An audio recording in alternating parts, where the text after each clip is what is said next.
The worst losses I ever took came right after my biggest wins, because nothing blinds a trader faster than success. You think you're sharp, then the market shows you what sharp really means. I learned the hard way that profit can be poison when your judgment isn't cured. In this lesson, I'll tell you how I went from the top of Wall Street to the bottom of myself and what it took to climb back. In this video, I'll tell you the story of the hardest lesson I ever paid for in the market, how I lost everything, why it happened, and what it taught me about human nature, discipline, and survival. You'll learn the truth behind every trader's downfall. It's not the market that beats you, it's your own impatience, pride, and disbelief. By the end, you'll understand how to face loss without fear, how to wait without anxiety, and how to act only when the market itself confirms your judgment. I know what it feels like to watch your capital vanish, to tell yourself you'll hold just a little longer, and to believe the market must turn because it should. I've been there, counting hope instead of profits. But the market doesn't care what you need. It only mirrors what you are. Most traders never learn that. They chase movement, not meaning. They think the next strategy will save them. It won't. What saves you is the ability to do nothing until the right moment, then everything, at once. In this story, I'll take you inside the moment I lost it all, and the process that rebuilt me. We'll break down exactly what led to the collapse, the mindset that caused it, and the principles I built afterward to make millions again.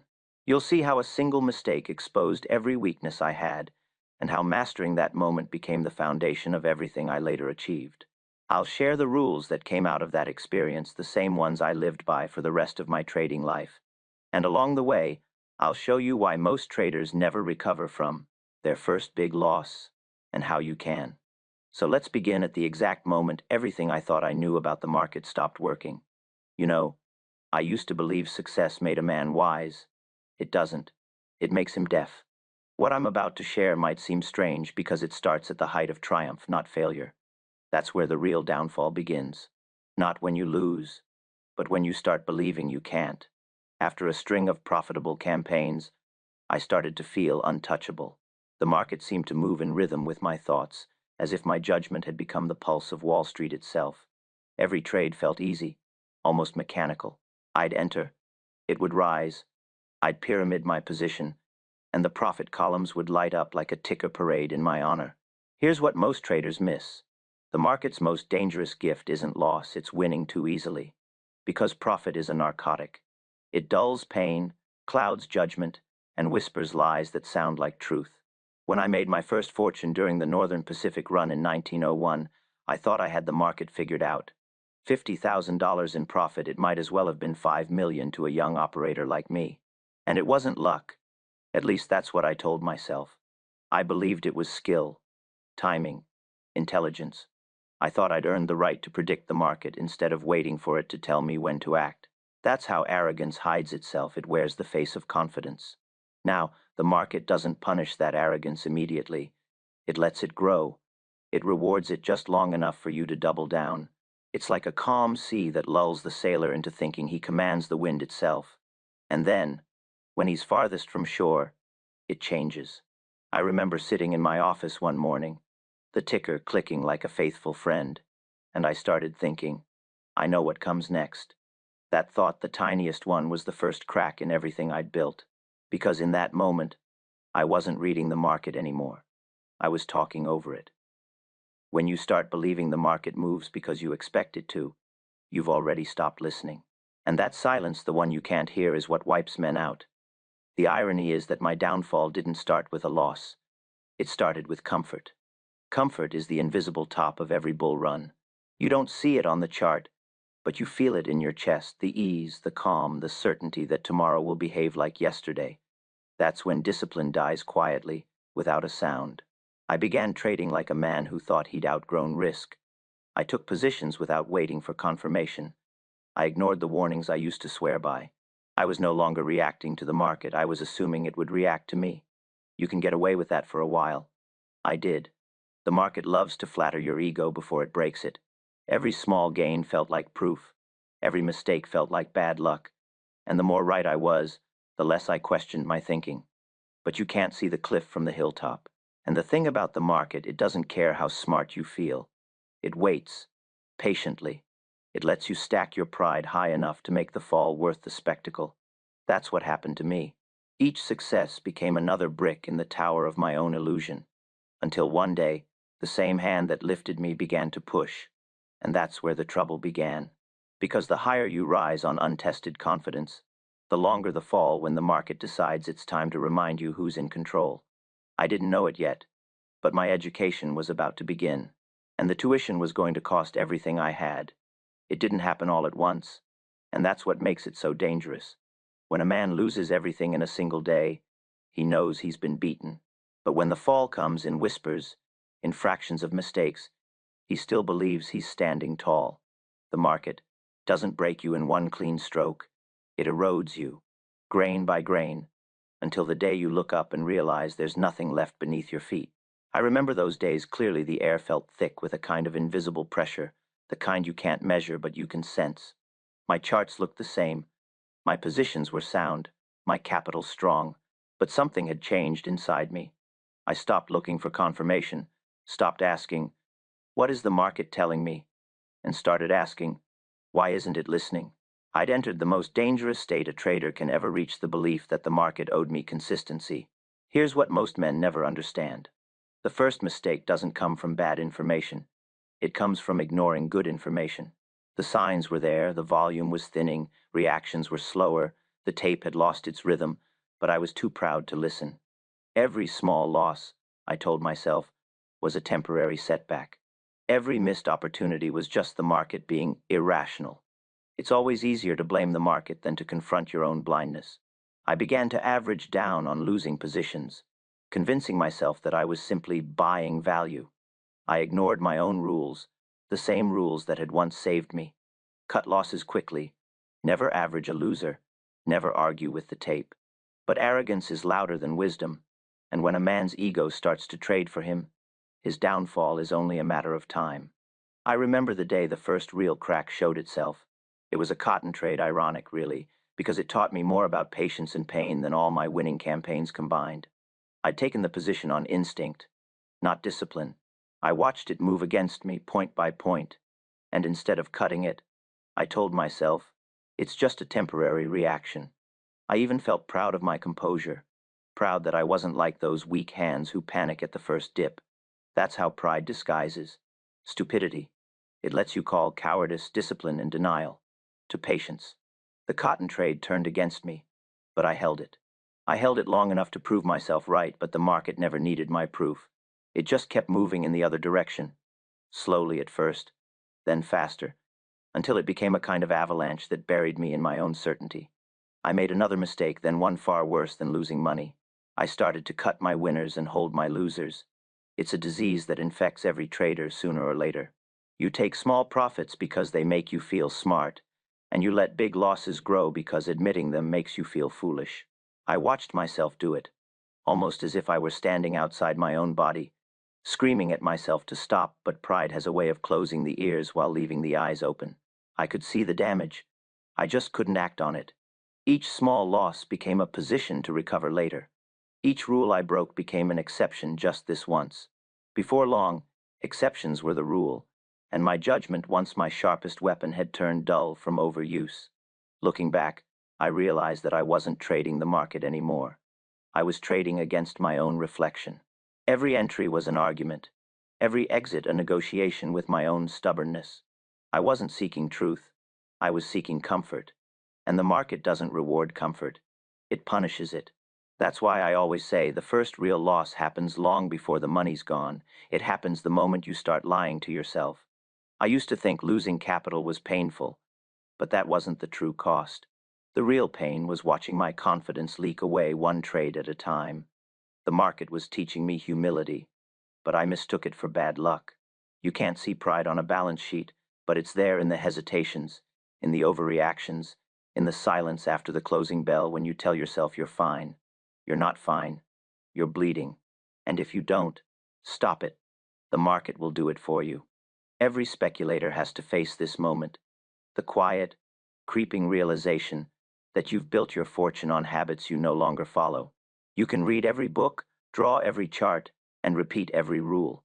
But the market always finds the one weakness you pretend isn't there. It found mine in that cotton trade. And when it did, I didn't fight back. I rationalized. I justified. I defended my pride as if it were profit.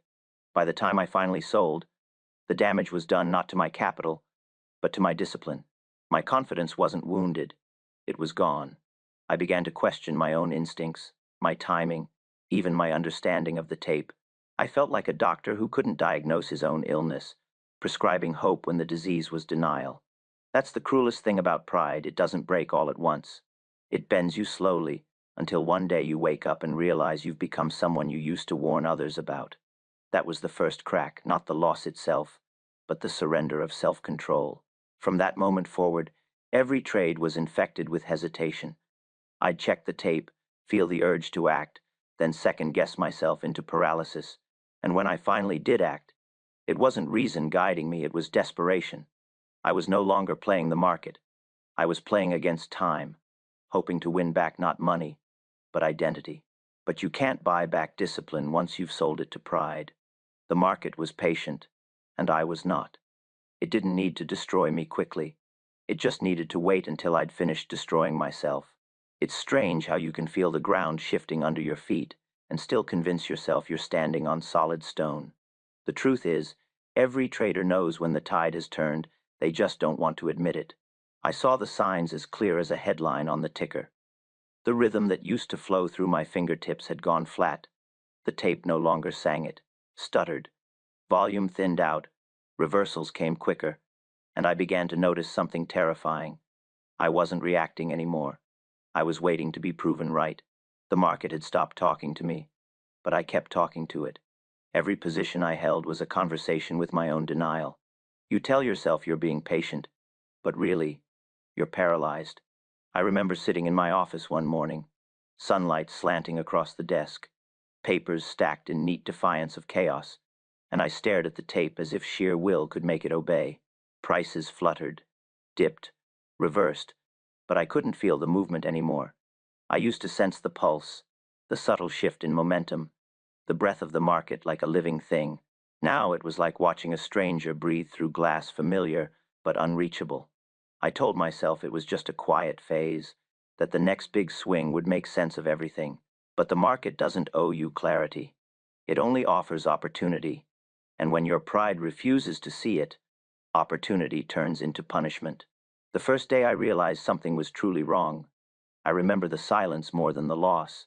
The office was full, clerks whispering, telephones ringing, the faint rattle of paper. But in my head, everything went still. I looked at my open positions and felt nothing. No fear, no excitement, not even curiosity. That's when I knew I was finished. For the moment a trader stops feeling, he stops seeing. It's not emotion that ruins you, it's apathy. Because apathy is surrender disguised as control. And then came the trade, the one that burned the lesson into my bones. I entered it with the last remnants of my old confidence, the same boldness that had once made me rich. I saw the setup, recognized the pattern, and jumped in with size. I told myself, this is the one that turns it around. But when it started to slip, point by point, I didn't cut. I justified. I found reasons to stay. I told myself I was holding, through the noise, when what I was really doing was drowning in it. The market was whispering to me the way it always had, but this time, I wasn't listening. I was defending my ego instead of protecting my capital. It's a dangerous thing when a trader starts mistaking stubbornness for conviction. I watched the loss grow like a shadow stretching at sunset, slowly at first, then suddenly, until it covered everything. Each tick against me was another blow I refused to feel. I'd been here before, on the wrong side of the market, but never like this. This was different. This wasn't a bad trade. This was a man coming apart in real time. I'd spent years teaching myself to read the crowd, to understand mass psychology, to anticipate the herd's next move. But now, I was the herd blind, emotional, moving toward destruction with purpose. There's a moment every trader faces, though few admit it, when the loss becomes so large that logic no longer applies. You stop trading to win, you trade to survive. And when survival becomes your only goal, your decisions shrink to fit your fear. That's where I was cornered by my own expectations. The tape was merciless. Every reversal was another false hope. Every rally a mockery. The more I watched, the less I acted, until finally I wasn't even trading anymore. I was simply waiting for something to save me. The market doesn't save anyone. It doesn't even notice you're there. When the final collapse came, I remember it wasn't dramatic. It didn't feel like an explosion. It felt like quiet, like the air leaving a room. One final drop, one last gasp of resistance, and then nothing. Just a number on the tape where my pride used to be. I looked down at the slip in my hand, and it didn't even hurt. I'd passed the point of pain. That's the cruel mercy of total ruin. It numbs you. There's nothing left to lose, so there's nothing left to feel. But what I didn't realize then was that this was the real beginning. You see, a trader doesn't die when he loses money. He dies when he loses belief. That's the true bankruptcy, the collapse of conviction. The accounts can be refilled, the capital can return, but once you stop believing in your own ability to think clearly, you're finished. I'd hit that place, though I wouldn't admit it. I told myself it was just a bad streak, that I'd bounce back, that discipline would return when the market turned. But discipline doesn't come back on its own. You have to rebuild it from the ground up, one painful decision at a time. Looking back, I can see exactly where the moment of no return began. It wasn't the trade itself, it was the hesitation before it. That tiny pause, that small flicker of doubt I ignored, that was the first domino. Because when you stop trusting your instincts, you start listening to your fears. And fear is the market's favorite companion. It whispers louder than the ticker, and it never leaves your side once you let it in. The truth is, I should have seen it coming. The tape had already warned me. The patterns had already broken. And deep down, I knew. But the market doesn't destroy the ignorant. It destroys the informed, who refuse to act. It gives them rope and waits for them to hang themselves. And I, with all my experience, all my success, all my supposed wisdom, took the rope and tied the knot myself. The silence that followed that day stayed with me for months. I'd walk past the brokerage house, hear the murmur of quotes through the open door, and feel like I was listening to ghosts. Every number reminded me of what I'd lost. But it wasn't the fortune I mourned, it was the man who'd believed he understood the market. I didn't understand it. I never had. I'd only been in rhythm with it for a time, the way a gambler might mistake luck for foresight. That was my real education. You don't learn the market through winning. You learn it through losing. You learn it when the tape stops making sense, when your best analysis betrays you, when your instincts become your enemies. That's when the lessons carve themselves into you. And if you survive, you never forget them. So, when people ask me what the hardest part of trading is, I don't talk about money. I talk about this the moment you look at the ticker and don't recognize the man behind the trade, because that's when you realize the market never changed. You did. The next morning the world went on like nothing had happened, and that was the hardest part to accept. The markets opened, the tickers chattered, the papers came, full of figures and forecasts. It all went on as if the universe hadn't just caved in on me. I remember waking up early, out of habit more than hope. I put on the same coat, the same hat, the same careful face I used to wear when I was winning. But inside, everything was hollow. The city didn't know I'd gone broke, and that made it worse. It's easier to face ruin when the world mourns with you, but when it just keeps spinning, indifferent to your collapse, it teaches you something colder, truer. The market never remembers your victories or your failures. It doesn't care that you were once a millionaire, or that you're now counting nickels for breakfast. It just keeps breathing, as steady as ever, waiting for the next fool who thinks he can bend it. I walked past the same brokerage house where I'd once been greeted with nods and smiles. Back then, clerks had rushed to bring me the latest quotes, hoping to catch a tip, a whisper of my next move. But that morning, no one looked up. The door was open, and I could hear the rhythm of the ticker, sharp, mechanical, merciless. It was the same sound that had once thrilled me, the heartbeat of fortune, but now it sounded like a clock ticking down the time between mistakes. I stopped at the window and watched the black ribbon of paper slide through the machine, printing names and numbers that meant everything to someone else, but nothing to me. It felt like standing outside my own life, watching another man live it. There's a particular kind of silence that follows ruin. It's not the absence of sound, it's the absence of meaning. I sat alone in my room that night, staring at my notebooks, the ones filled with years of observations, calculations, rules. The ink had faded in some places, smudged by time and sweat, but every page was still there, full of the logic that had once seemed unbreakable. I used to think my records were a map of the market. I didn't understand then that they were really a map of myself, every entry, a mirror of my own psychology. Looking through them, I could see the change happen line by line, the early trades clean and precise, then the erratic ones, the late entries, the desperate notes scribbled in the margins. The handwriting itself told the story. It got larger as the profits grew, smaller as they vanished. By the end, it wasn't handwriting at all, it was confession.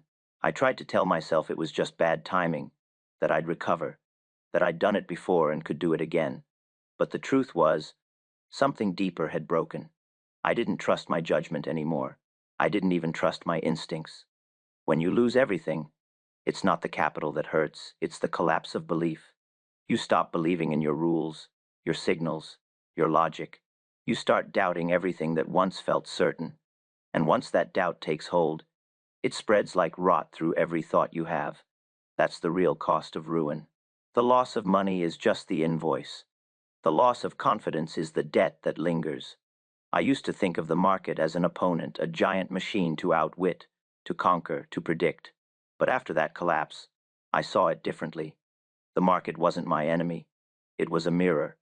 It had shown me exactly what I was: impatient, arrogant, self-deceiving. I blamed it for being cruel, but it was only reflecting the cruelty I'd inflicted on myself through greed and pride. That realization didn't come all at once. It crept in slowly, through the quiet of those long, sleepless nights. I'd sit by the window, listening to the hum of the city, and wonder how many other traders were out there doing the same thing, staring into the dark, pretending they still had control. The morning after ruin doesn't look different from any other morning. The sun still rises, the papers still arrive, the world still trades, but something inside you has shifted, and nothing looks the same again.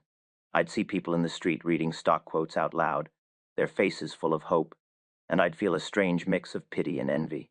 Pity, because I knew how fragile that hope was. Envy, because I missed it.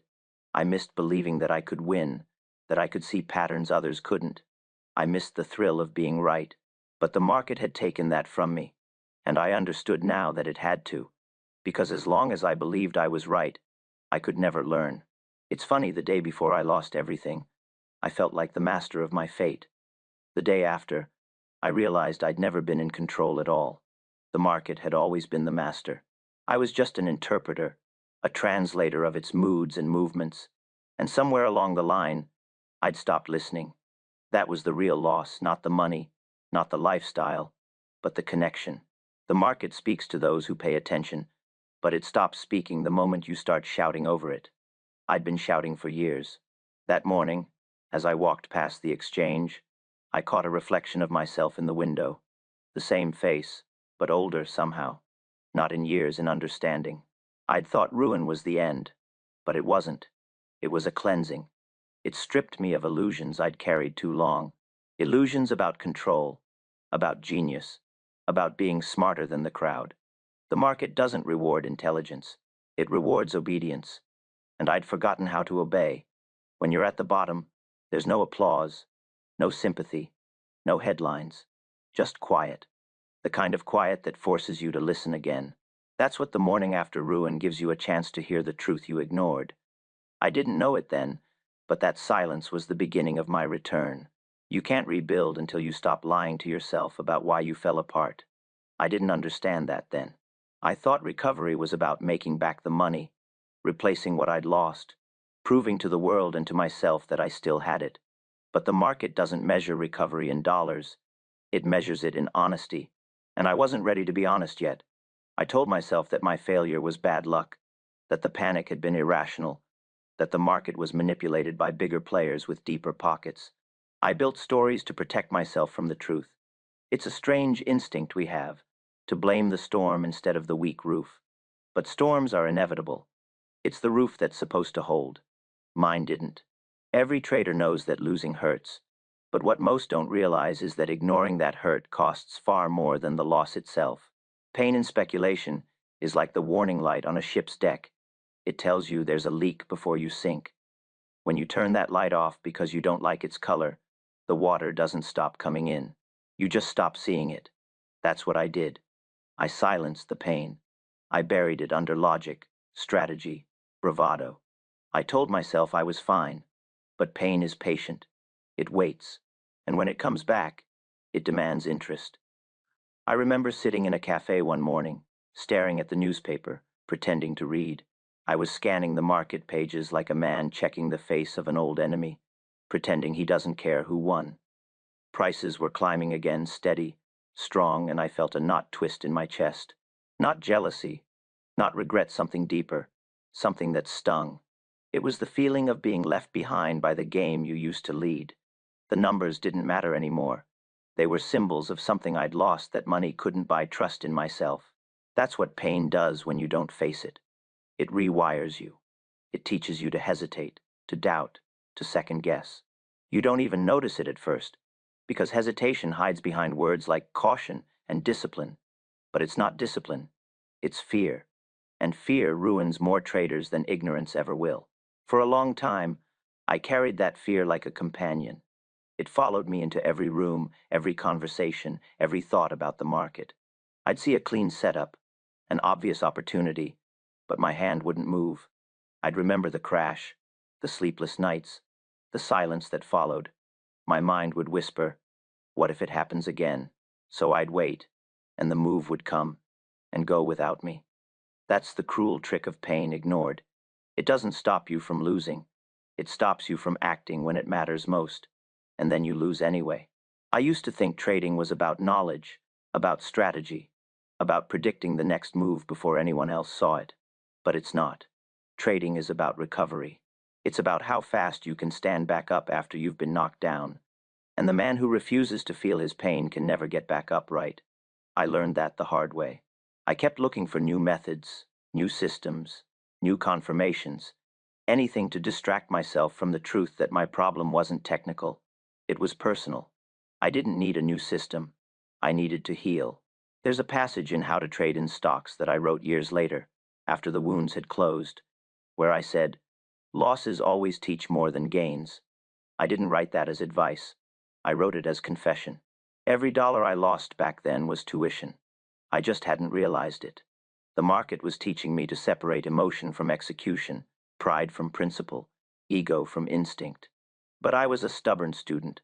I kept failing the same exam because I refused to read the questions. I kept asking, "Why did this happen to me?" when I should have been asking, "Why did I let it?" It's a humbling thing to admit you were your own downfall. To realize the enemy you've been fighting was never out there, it was inside you. But until you face that, you'll keep losing no matter how much capital you raise or how many times you start over.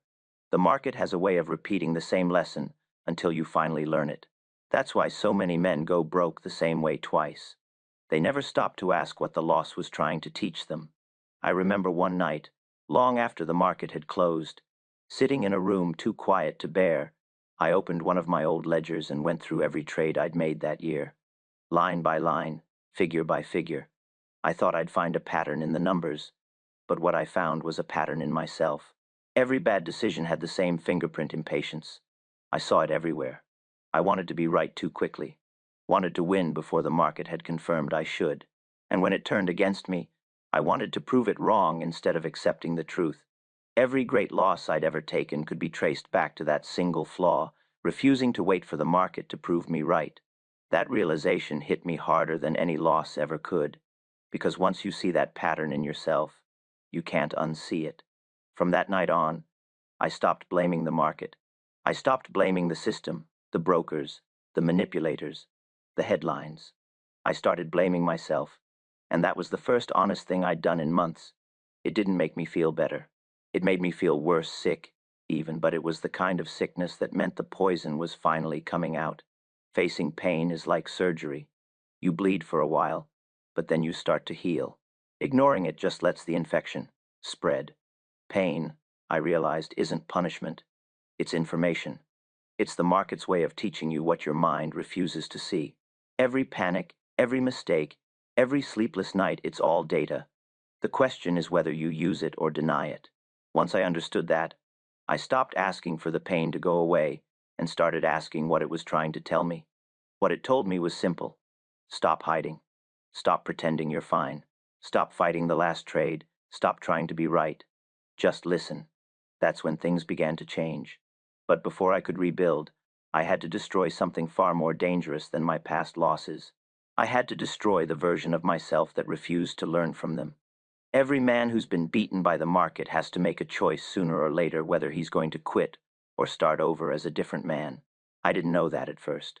I thought survival was about endurance, about holding on long enough until luck or timing shifted back in my favor.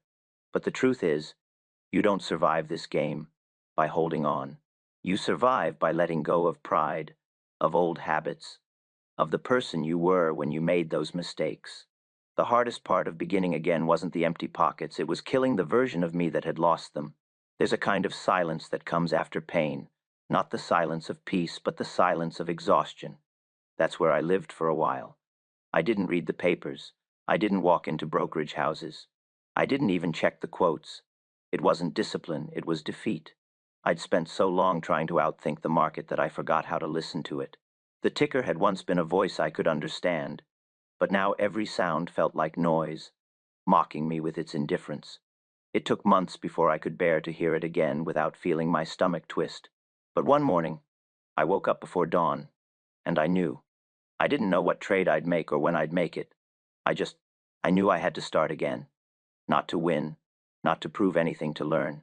I went back to the tape like a student returning to school after failing the year before.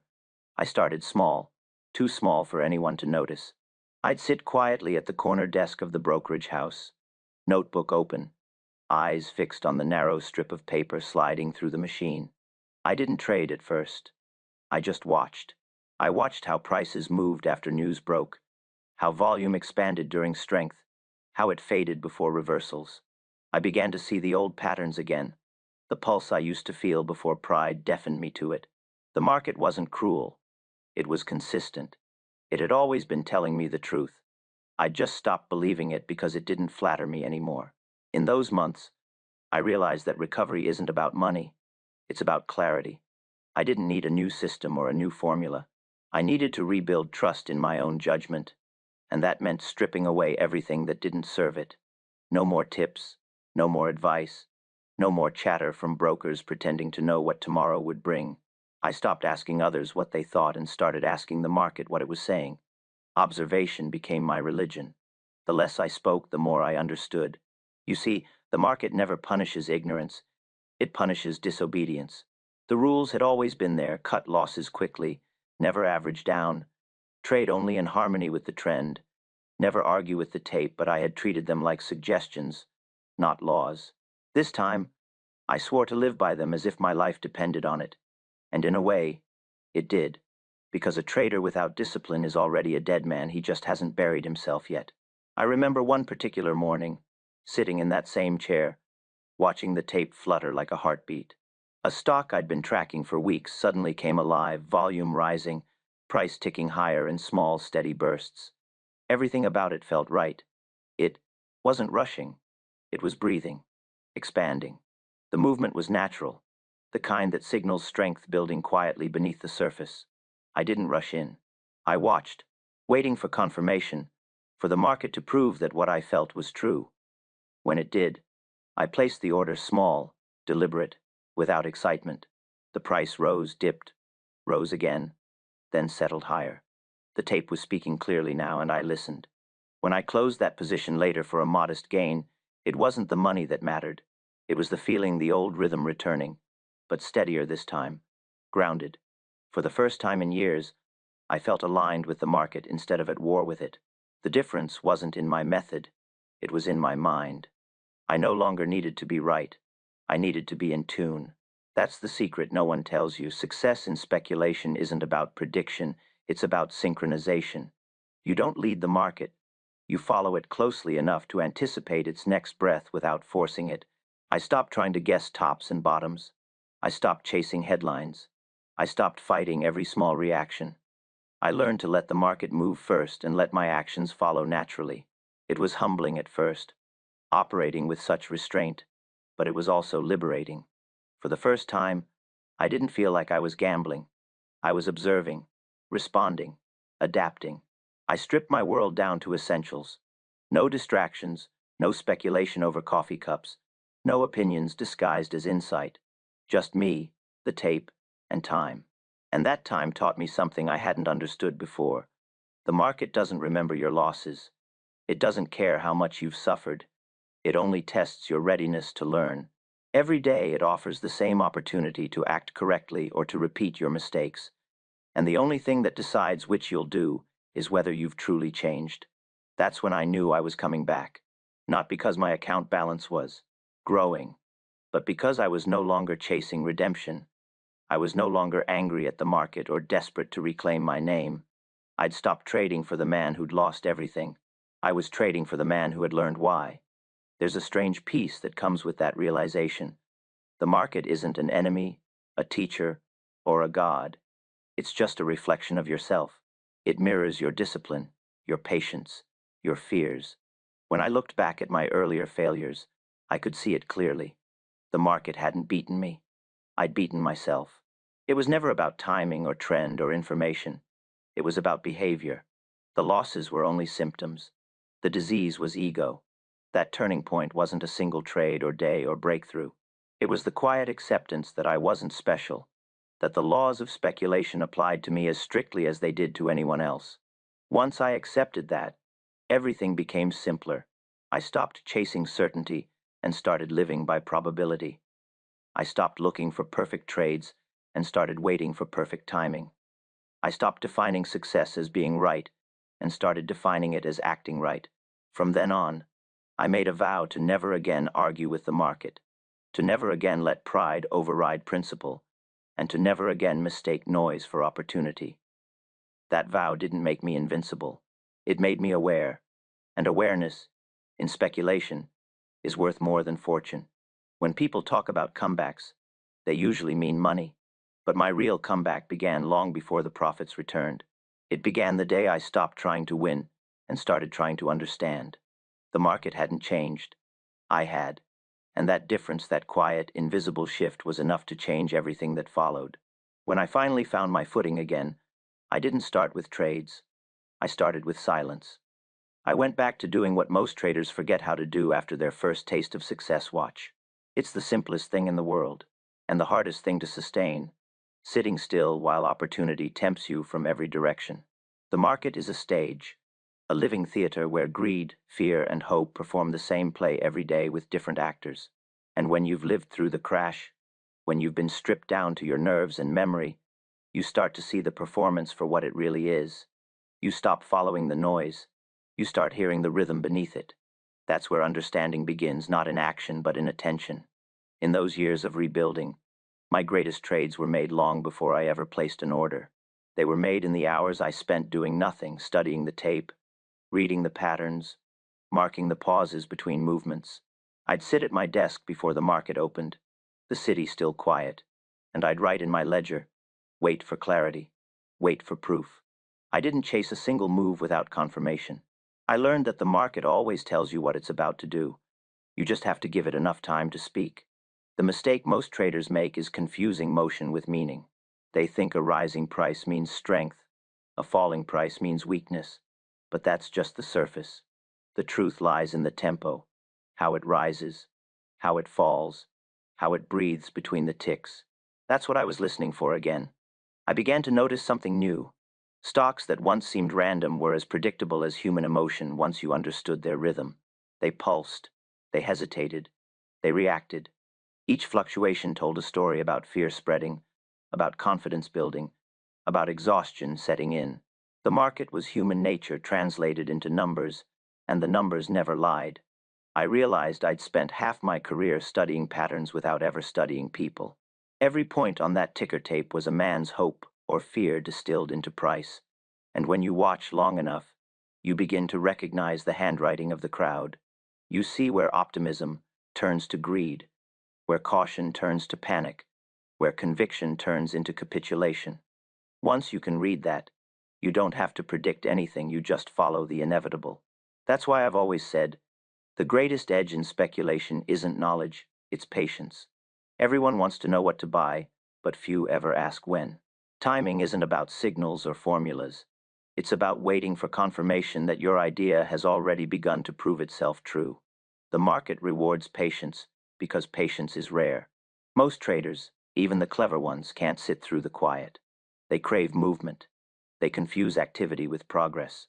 But the real professionals, the ones who last, know that the best trades come to you only after you've stopped hunting them. I used to arrive early to the office before the others, when the air was still thick with cigarette smoke from the night before. The floor would be quiet except for the hum of machines. I'd unroll the ticker tape, spread it out across the desk, and run my fingers along the stream of numbers. It was like reading music. Each symbol carried a rhythm, some steady, some erratic, some deceptive. Over time, I learned to hear when the market was coiling for a move and when it was just stretching its legs. That skill didn't come from instinct. It came from hours of stillness. People thought I had some secret formula, but the truth was simpler. I just paid more attention than anyone else.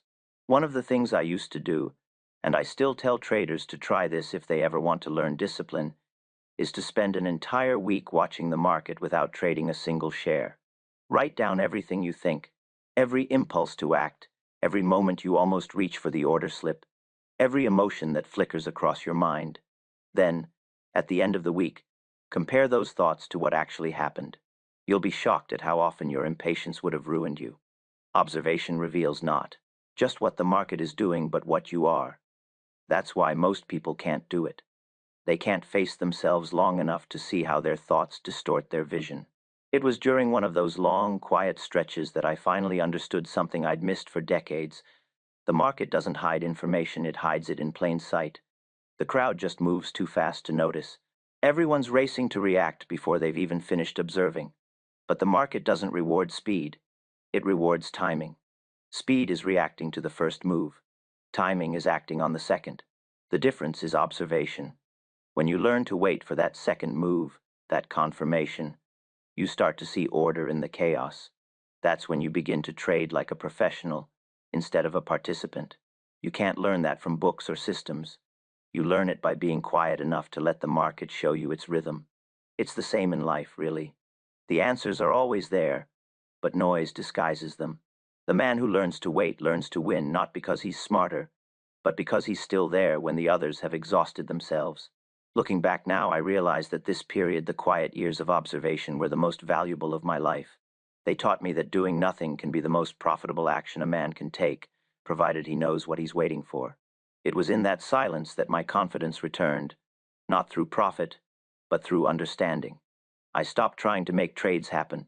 I let them appear naturally, and when they did, they never felt forced. They felt inevitable. Observation gave me something even more valuable than accuracy. It gave me calm. I no longer needed to chase. I no longer needed to prove. I could sit through the noise without losing myself in it. The same market that once terrified me had become a language I could finally read again. Every rise and fall made sense. Every correction was an opportunity. Every panic was just a chapter in the same story I'd seen 100 times before. That's what patience buys you, not just profit, but peace. And once you find peace in the market, you stop fearing it. You stop fighting it. You begin to see that every price, every pattern, every move has meaning. And once you learn to read that meaning without trying to impose your own, you stop being the fool in the crowd. You become the observer above it. That was the foundation of my comeback. Not revenge, not greed, not luck, just observation. Pure, patient, disciplined attention.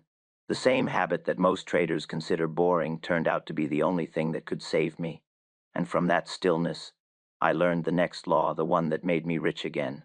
It took me years of loss and silence to learn that the real money in the market isn't made by those who move the fastest or think the hardest. It's made by those who can sit still when the world around them starts trembling. You see, any fool can enter a trade, and most do.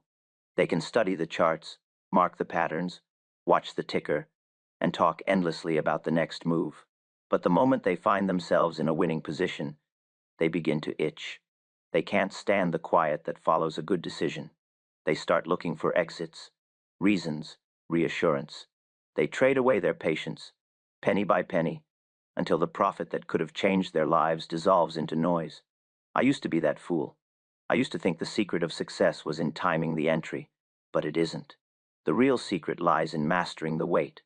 The market rewards the man who has the courage to sit tight, not because it likes him, but because he gives it time to do what it was always going to do. When I finally began to recover, when I started to make real money again, I wasn't doing anything magical. I was just holding on when others couldn't. That sounds simple until you try it. The hardest thing in speculation is to do nothing when you're right.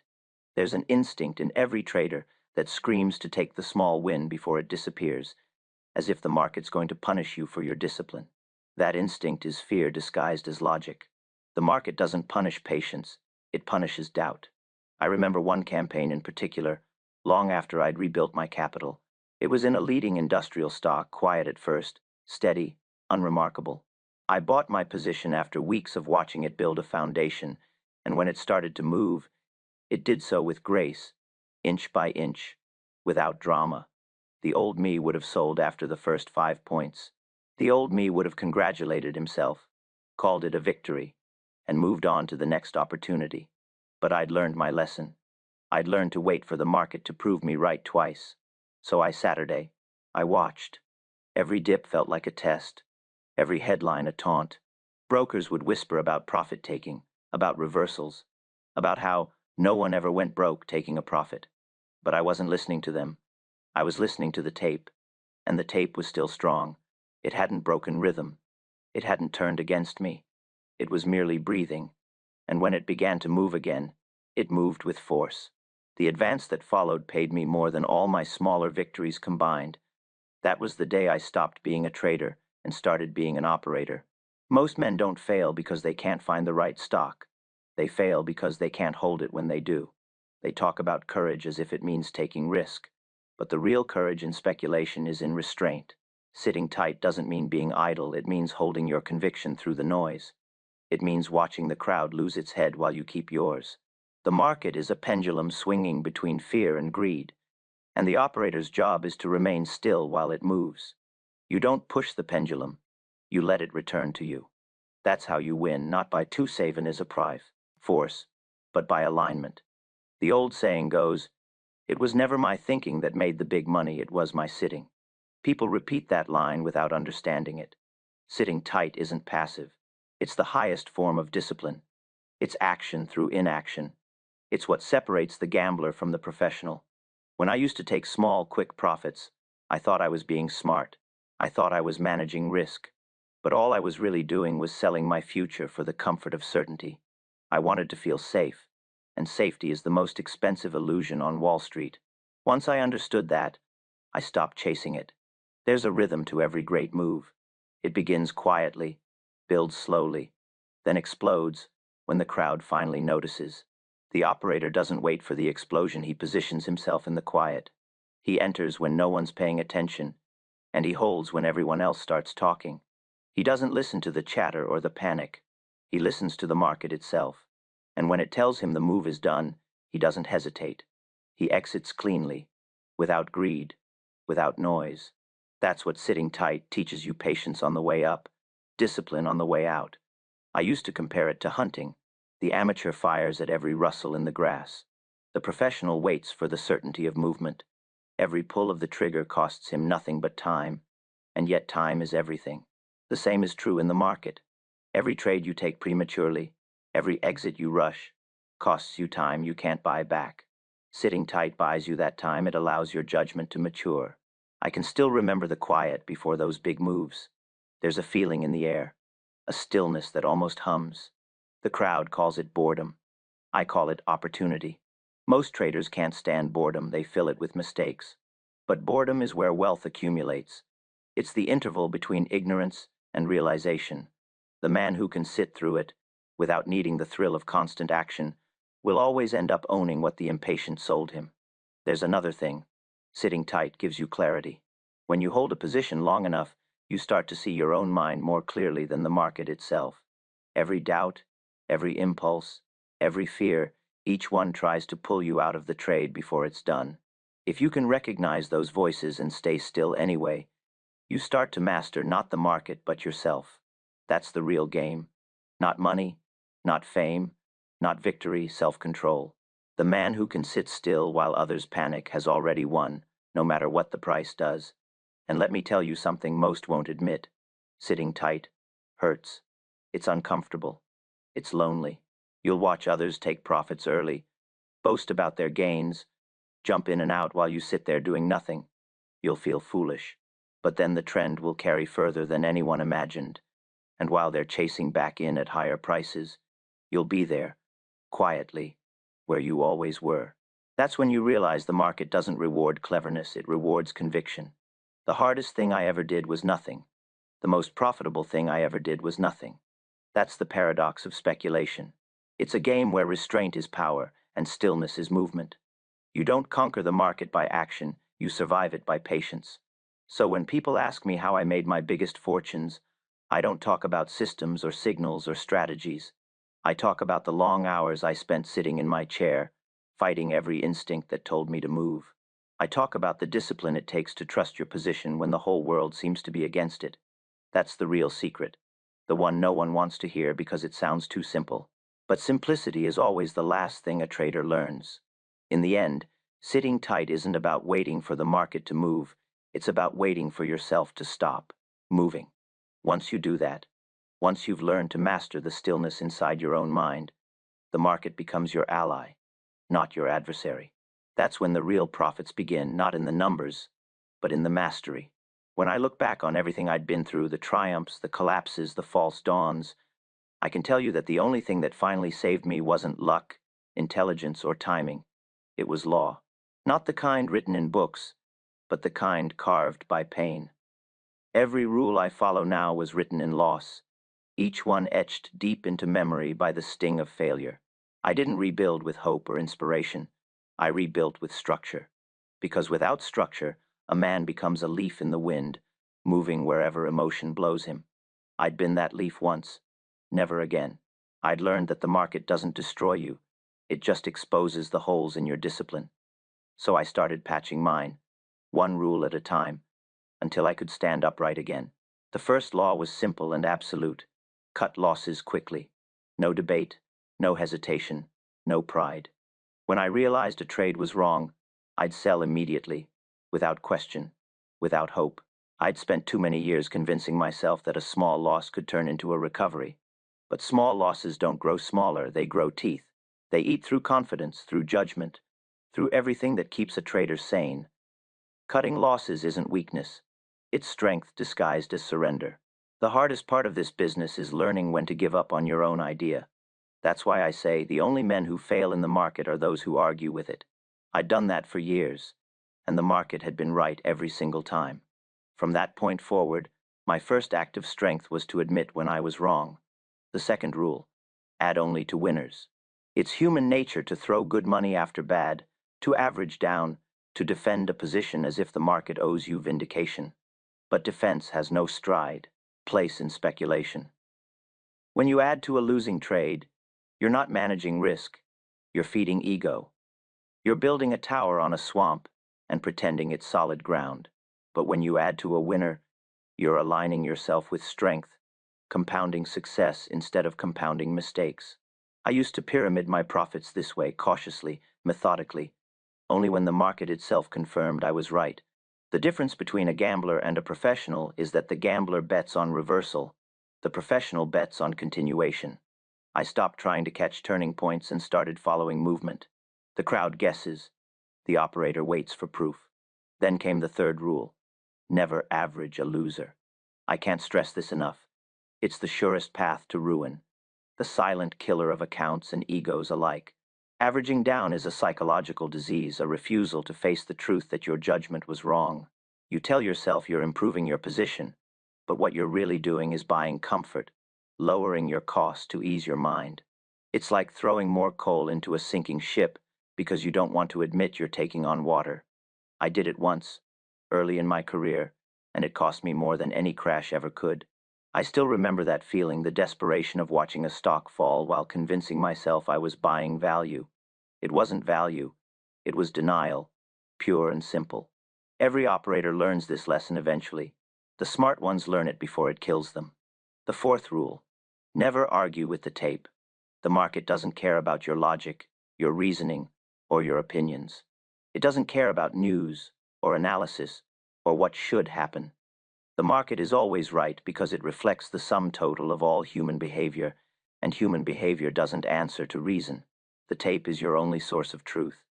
If the market moves against your opinion is wrong, no matter how sound it feels. That rule became the anchor that kept me from drifting back into arrogance. I used to think I could outthink the crowd, that I could see further, reason better. But the market is bigger than any man's mind.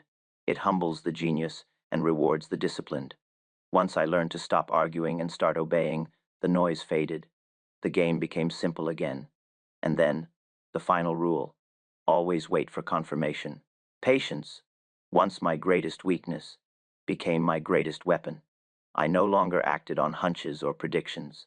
I waited for the market to prove my suspicion true before committing a single dollar. If a stock was going to rise, it would tell me by its behavior, by its strength, by its volume, by its refusal to stay down. My job wasn't to guess, it was to observe. The best trades always announce themselves to the patient. The market doesn't hide opportunity. It just delays it long enough to test your discipline. And I passed that test every day by doing what most couldn't: waiting. Each of these rules was born from a scar. They weren't abstract principles. They were survival tactics. Together, they formed a compass I could trust when everything else failed. And over time, those laws didn't just save my capital, they saved my sanity. They gave me something solid to hold on to when emotions tried to drag me back into chaos. You see, the market punishes emotion. It preys on fear, pride, greed, and impatience. But it can't touch a man who acts by law instead of feeling. The moment I learned to operate by rule, not mood, the market stopped controlling me. I controlled myself. And that was the turning point between being a victim of volatility and being its master. I used to tell young traders that speculation isn't a game of intelligence. It's a game of obedience. The intelligent man overthinks, overanalyzes, overreacts. The obedient man follows his rules without question. He doesn't argue, doesn't improvise, doesn't romanticize his own judgment. He just acts when the tape says act and waits when it says wait. That's what these rules gave me: freedom from indecision. Every possible situation I could face was already answered by principle, and that made me untouchable not because I couldn't lose, but because I couldn't panic. Those rules didn't just rebuild my fortune, they rebuilt me. They stripped away everything unnecessary until all that was left was discipline. No illusions, no excuses, no noise, just pure adherence to law. I didn't need faith anymore. I had evidence. Every rule had been tested in the only laboratory that matters: the market itself. They weren't theories, they were facts. And when you live by facts, you no longer need luck. You no longer need hope. You have control not over the market, but over yourself. That's what I mean when I say I didn't rebuild with luck. I rebuilt with law. The market doesn't favor the clever, or the bold, or the daring. It favors the consistent. The man who acts the same way in victory as he does in loss, who applies his principles without hesitation, who never lets emotion override execution, that's the man the market spares. That's the man who survives. And survival, in the end, is the only measure that matters. When I finally emerged from those years of rebuilding, the world had already changed, but the market, in its essence, hadn't. The faces were different. The names on the tickers were new. But the rhythm, that eternal pulse of fear and greed, beat exactly the same. I came back quieter, harder, more deliberate. I wasn't the boy plunger anymore, chasing glory and applause. I was a machine of observation, a man built out of rules, patience, and scar tissue. When I returned to the street, they called it a comeback, but I never liked that word. You don't come back from the market, you adapt to it. You bend without breaking, and you learn to walk with it instead of against it. The crowd saw a resurrection. I knew it was an evolution. At first, no one noticed I was back. That was exactly how I wanted it. The great operator doesn't announce his return. He lets the tape do it for him. I began quietly, taking small positions, testing the waters, not for profit, but for rhythm. I was measuring my own pulse against the market's. Could I still feel it? Was my timing intact? Could I still read strength under weakness, exhaustion under euphoria? It didn't take long to find out. The market spoke to me again, clear and sharp, as if it had only been waiting for me to listen properly this time. My patience returned before my reputation did, and that was the order I preferred. Fame had been my ruin once. I had no use for it now. The campaigns that followed were the cleanest I'd ever executed. I wasn't chasing points anymore. I was building positions like a craftsman laying stone, steady, methodical, unhurried. Every move had to prove itself before I added to it. I didn't need to be first. I only needed to be right. And being right, I discovered, didn't mean predicting, it meant aligning. The tape would begin to whisper. A leader's stock breaking from a base, an industry moving in unison, volume rising like a tide before the crowd could see it. I'd move in quietly, without excitement, without hesitation, and then I'd wait. Sitting tight wasn't a lesson anymore. It was my natural state. I'd wait for the move to mature, for the proof to accumulate. When the crowd finally caught on and rushed in, I was already there, sitting on a position built in silence. It's a strange thing to make money when you no longer crave it. The profits were large, far larger than before, but they didn't thrill me like they used to. They simply confirmed that the laws worked, that discipline was undefeated. The rush was gone, replaced by something steadier, deeper, a calm certainty that I was acting in harmony with forces bigger than myself. That calmness, that steadiness, that was my real wealth. I could sleep through fluctuations that once would have kept me pacing the floor all night. I could lose a position and feel nothing but curiosity. It's not that I'd become indifferent to money. It's that I finally understood its place. Money wasn't the goal. It was the scorecard. The game was mastery, and mastery is a kind of peace. And yet, even in success, temptation waits. When you rebuild from nothing, you think you'll be immune to the arrogance that destroyed you the first time. You tell yourself you've learned your lesson, that humility is permanent, but humility fades with comfort. The better I did, the more the world noticed. The papers wrote about my trades again. The brokers whispered my name. Old faces reappeared, smiling wide, eager to attach themselves to my campaigns.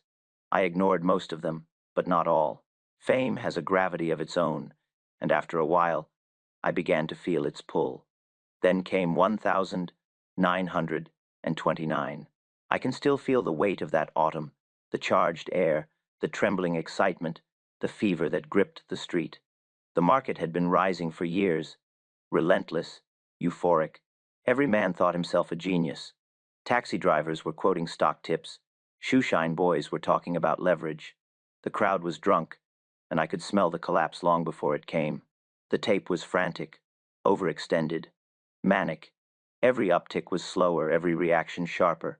I'd seen that rhythm before, the dance of exhaustion that always precedes panic. So I did what I'd trained myself to do. I didn't join them. I began to build the other way. Quietly, patiently, with precision, I started shorting. They called me a fool, a pessimist, a relic of a cautious age. But the tape doesn't lie. When the crash came, it came like thunder. The crowd's confidence turned to terror overnight. Men who'd been rich in the morning were begging for mercy by nightfall. I remember sitting in my office, watching the panic unfold, and for the first time in my life, I didn't feel joy or triumph. I felt awe. The market wasn't destroying wealth, it was revealing truth. It was stripping away illusion at scale. I'd made a fortune, more than $100 million in profits, but it didn't feel like victory. It felt like vindication. All the rules, all the patience, all the discipline, they weren't just theories. They were reality. The laws of speculation don't change. They punish the impatient and reward the prepared. That's all there is. After that, they called me the greatest trader alive. They said I had predicted the crash, that I'd outsmarted the street. But prediction had nothing to do with it. I hadn't foreseen anything. I'd simply listened. The signs were there for anyone who cared to notice: the frenzied buying, the disregard for value, the collapse of patience. The market had been screaming the truth for months, but the crowd refused to hear it because it didn't suit their hopes. They were making money, and profit blinds faster than loss ever can. I walked those streets after the crash and saw the same faces I'd seen in 1907 men, with their hats pulled low, eyes hollow, disbelief written all over them. The names were different, the numbers larger, but the lesson identical. The market doesn't change, only the players do. That's why I could never take pride in being right. There's no pride in obeying gravity, there's just understanding. And yet, as the years passed and the noise faded, I began to feel something unexpected, a kind of emptiness. I'd done it. I'd conquered ruin, rebuilt my fortune, and outlasted my rivals. I'd learned every lesson the market had to teach. But success, when you've already lost everything once, feels hollow. The thrill dies, the meaning evaporates, and you're left with silence again. I began to wonder if perhaps the greatest danger wasn't in losing your money, but in losing your purpose. When I made my first million, I thought I wanted freedom. But freedom without direction is just drift, and I could feel myself drifting. Still, those were golden years when the discipline I'd forged carried me further than ambition ever could. The market had become my mirror, my adversary, my teacher, and my home. I no longer feared it. I respected it. That's the difference between a trader and an operator. The trader fights the market. The operator partners with it. The trader demands. The operator listens. And when the world went mad in 1929, I listened, and the market whispered back. What I didn't understand then, what no man ever really does until it's too late, is that the market doesn't stop testing you just because you've passed its hardest exam. Success isn't a destination, it's another kind of trap. And if ruin humbles you, wealth seduces you in ways you never expect. After the crash, I was more than solvent. I was legendary. They wrote my name as if it were a talisman, as if I'd cracked the code of speculation itself. People who once mocked me now begged for advice. Newspapers called me a wizard. Brokers called me a genius. And strangers sent letters asking me to manage their fortunes. I'd made $100 million while others went broke. But here's the thing the papers never wrote. The market never gives without taking something back. It always collects its due. And this time, it wasn't my money it wanted, it was my clarity. At first, I told myself I hadn't changed. I still followed the same rules, still read the tape, still waited for confirmation before acting. But small cracks began to appear. Invisible at first, the way rot creeps into wood long before the structure collapses. I started taking advice again, not because I trusted others more, but because I trusted myself less. I began to question my instincts, to analyze what didn't need analyzing. My trades were good, but they were hesitant. My timing was right, but my conviction was gone. I was obeying my rules mechanically, without belief, and that's as dangerous as breaking them. A man who acts without conviction might as well be gambling, no matter how perfect his method is. The truth is, I was tired. Success is heavy. People think money liberates you, but it binds you tighter to your reputation, your image, your past. The more I made, the less I could afford to lose, not financially, but psychologically. When you've been called the greatest trader alive, every mistake feels like a scandal. Every small loss feels like proof that your genius was a fluke. That's how the mind begins to decay, not through arrogance this time, but through fear of not living up to its own legend. I used to thrive in solitude, trusting only the market. Now, I was surrounded by noise again, advisors, investors, journalists, all of them reflecting versions of me I didn't recognize. The man they worshipped wasn't the man who'd survived ruin. He was the ghost of a gambler dressed in the clothes of a saint. I remember once sitting in my office, surrounded by ticker paper that curled like snowdrifts across the floor. My secretary brought me reports, summaries, numbers, but none of it mattered. I couldn't feel the market anymore. I was looking at prices, not behavior. I was reading headlines instead of the tape. My system hadn't failed, but my spirit had. Discipline without connection is lifeless. It becomes habit without meaning. I'd built an empire of principles, but I'd lost the reason behind them. I'd forgotten why I started trading in the first place. Not for wealth, not for fame, but for the challenge of reading truth in motion. That thrill, that intimacy with the market's pulse, was gone. All that remained was obligation. And yet, when you're surrounded by wealth, no one tells you to stop. The world keeps handing you mirrors that reflect your best self, even when that self is long dead. I bought houses, yachts, art, clothes. I gave money away to causes I barely understood. I moved through rooms full of laughter but felt none of it. Every dinner, every toast, every handshake was a transaction, people trading flattery for association. I had fortune but no focus, influence but no insight. The market that once felt alive had become a blur of numbers on paper, and I could feel myself slipping again, not into poverty this time, but into purposelessness. What most don't realize is that losing money teaches you faster than making it ever can. Loss sharpens the senses, success dulls them. Every great trader eventually learns that the danger isn't ruin, it's comfort. Comfort breeds carelessness, and carelessness breeds decline. I was too disciplined to lose big again, but I was no longer growing. I wasn't learning, observing, adapting. I was maintaining, preserving. That's what wealth does. It turns movement into maintenance. And in speculation, the moment you stop evolving, you start dying. There were days I'd sit in my office long after the market closed, staring at the dark ticker as if it might start moving again just to talk to me. The silence was unbearable. I'd built my life on the sound of that machine, the rhythm, the click, the heartbeat of the market, and now it felt like it had stopped beating altogether. I was surrounded by everything I'd once dreamed of, but the one thing I valued most, the conversation with the market, had gone quiet. I began to wonder if I'd traded too long, if perhaps the price of mastery was detachment, because the more you understand the market, the less surprise it holds. And without surprise, there's no wonder. Without wonder, there's no reason to keep going. I saw younger men making the same mistakes I had made, and I tried to warn them. They nodded respectfully, but they didn't listen. No one ever does until they've lost everything themselves. That's the curse of wisdom. It's always bought too late. I watched them gamble their way to glory, then back to ruin, and it all felt like déjà vu, a play I'd already performed. The same pride, the same panic, the same tears, and yet I couldn't walk away from the theater. I was both the actor and the audience, trapped in a story I couldn't stop telling. The years went on, and the fortunes rose and fell, and so did I. I made and lost millions more, though the numbers no longer impressed me. Each gain felt smaller, each loss heavier.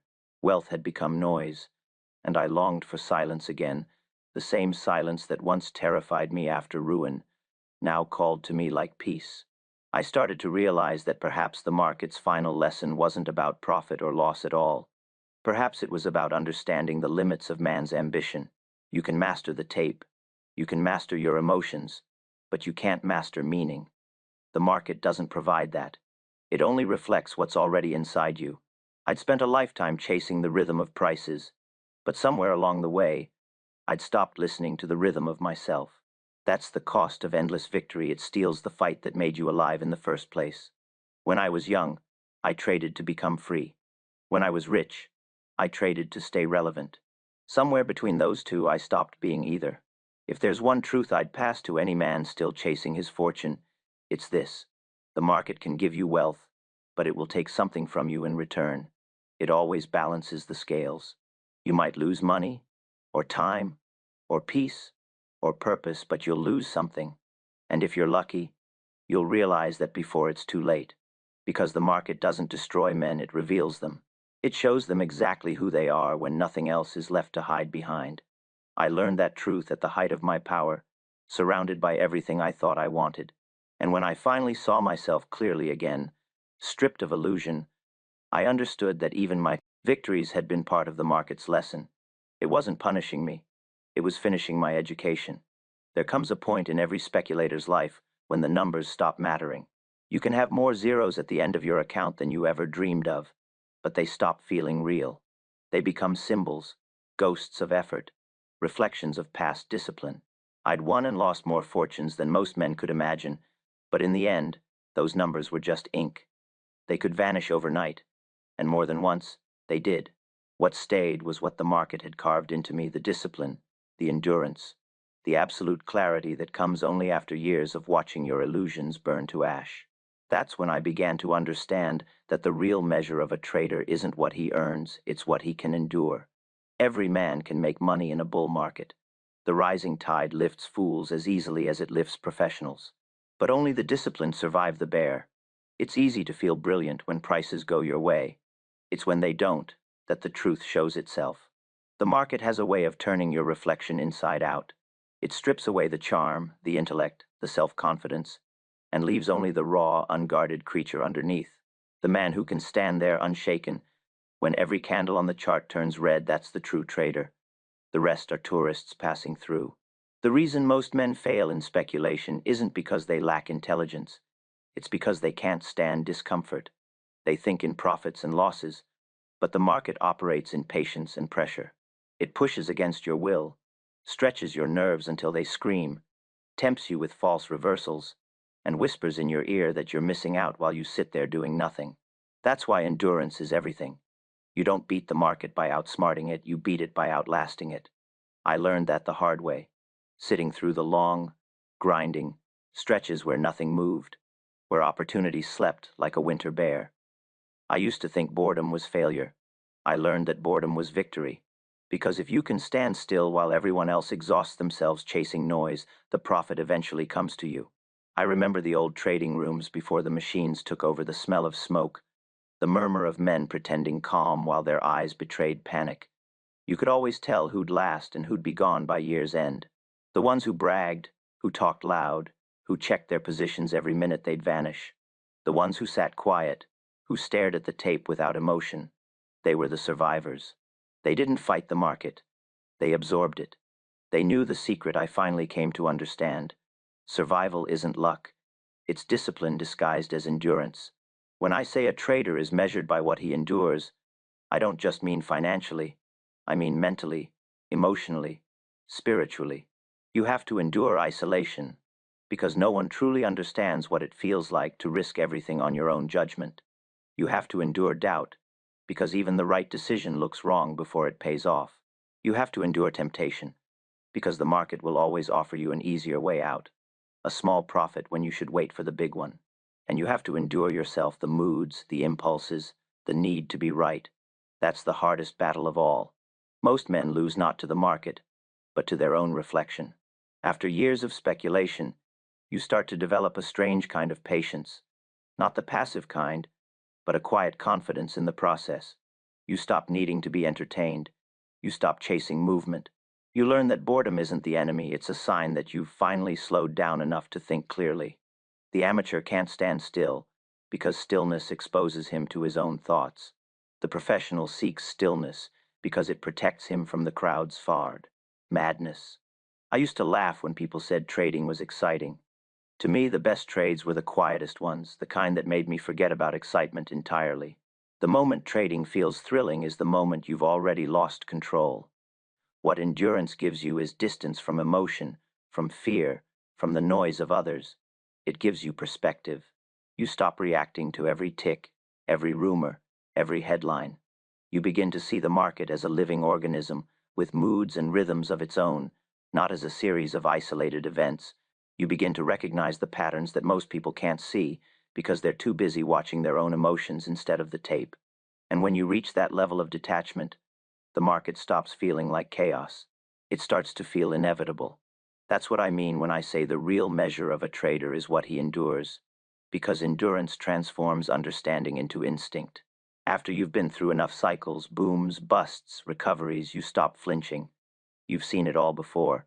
You've watched hope turn to greed, greed turn to panic, panic turn to despair, and despair turn back into hope again. It's the same dance with different faces. Once you've lived through enough of those turns, nothing surprises you. You don't react anymore. You just act. The market rewards that kind of composure. It's not dramatic. It's not glamorous. It's quiet, methodical, relentless. You start making decisions with the same calm you'd use to tie your shoes. You buy when others are afraid because fear no longer infects you. You sell when others are euphoric because you recognize the smell of mania before it hits the papers. You stop timing perfection and start managing probability. That's endurance in its highest form, not just waiting, but knowing what you're waiting for. I used to think success in speculation was about brilliance. Now I know it's about survival.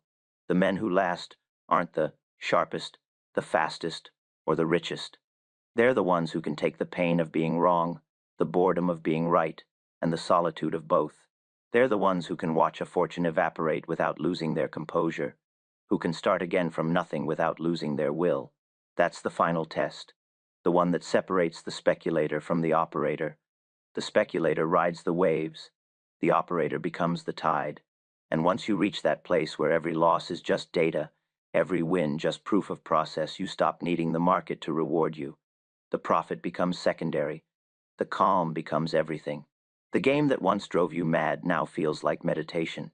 You can look at a chart, see panic spreading across the price action, and feel absolutely nothing but curiosity. That's freedom, the kind no amount of money can buy. That's what endurance gives you. It doesn't make you invincible. It makes you unshakable. It doesn't promise wealth.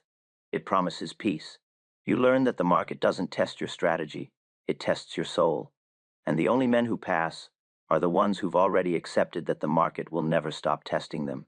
There comes a point, after enough years, enough battles with the market, when the whole pursuit shifts beneath your feet. You wake up one morning and realize you're no longer trading for the money at all. You're trading to stay right, to stay sharp, to stay honest with yourself. I reached that stage quietly, almost without noticing. The hunger that once pushed me had turned into something else, something calmer, purer. I'd made and lost more wealth than most men could even imagine, and I'd come to see that wealth itself was never the real reward. The real reward was mastery, the sense that you finally understood your own nature in the face of an unpredictable world. The market is a mirror, but it's also a forge. Every trade, every risk, every sleepless night, each one burns away weakness until all that's left is truth. And truth doesn't glitter. It hums. It steadies your pulse. I stopped feeling excitement when I won, and I stopped feeling despair when I lost. Profit became proof of alignment. Loss became proof of learning. There's a kind of serenity that comes when you no longer need the market to validate you. When you're young, you chase numbers because you think they'll make you feel secure, respected, significant. But once you've seen those numbers vanish enough times, you realize significance doesn't live in your account, it lives in your conduct. How you think under pressure, how you wait when others panic, how you stay calm when the world screams. That's the true currency of mastery. People often asked me later in life what my ultimate edge was, as if I had discovered some secret formula hidden in the ticker tape. I used to smile at that. My edge wasn't in calculation, it was in composure.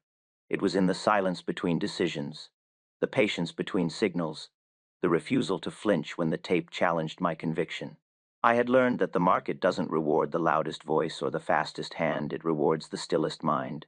The crowd trades from emotion, the master trades from emptiness, not numbness, not detachment, but a clear awareness untouched by noise. You learn to let the market move without letting it move you. That's what it means to trade, to stay right instead of to get rich. Wealth without discipline is a ticking clock. I saw men far richer than me lose everything because they thought money could shield them from themselves. It never does. Money magnifies whatever you already are. If you're disciplined, it gives you reach.